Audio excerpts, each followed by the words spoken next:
Greetings, this is Rob Chassner, and this video I wanted to share some thoughts that came out of a question from one of the attendees of a Bible study that I attend. And he asked me, because of my Jewish background, he said, when did the Hebrew calendar begin?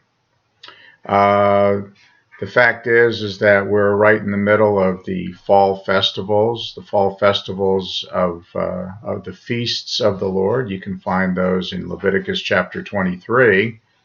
Yom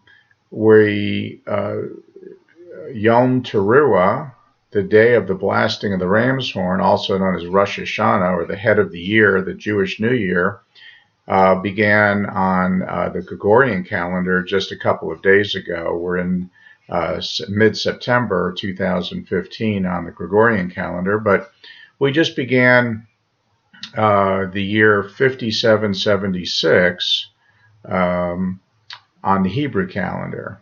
And so the question then arose, because we were right around Rosh Hashanah or Yom Teruah, when did the Hebrew calendar begin? And of course, my first answer was 5,776 years ago.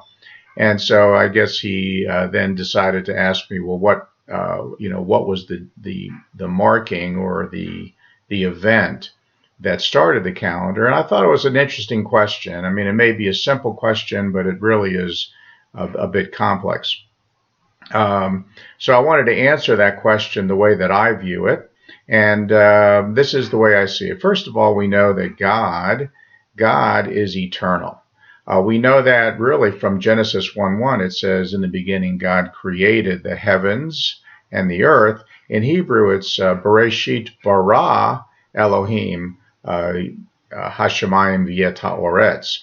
But the second word, bara, if you look it up in the concordance, it's a little bit difficult to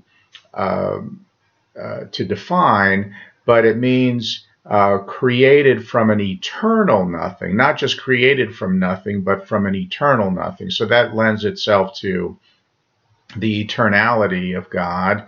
And of course, the third word, which is not part of this discussion, is Elohim. And Elohim is a plural word for God, which lends itself to the Trinity, but that's a different topic.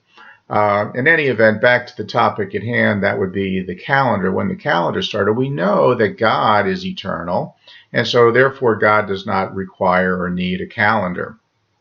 So in doing a little bit of research, we have to then assume, based on history, that the calendar began at the creation of man, because man needs to have some format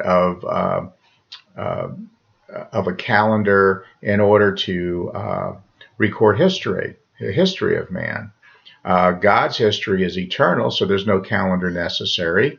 His timeline is not linear as human nature and human beings' timeline would be.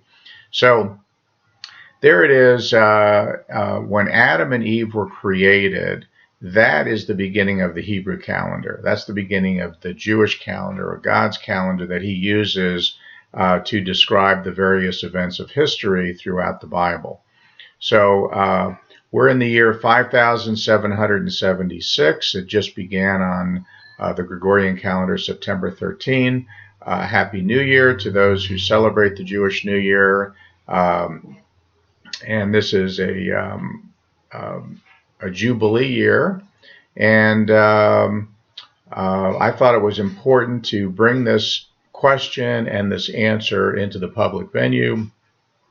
God's calendar began when he created man, because man needs a timeline, a linear timeline, in order to record the history so that we can understand the lessons that God is giving us. I hope that this was helpful and informative. Thank you for watching and viewing.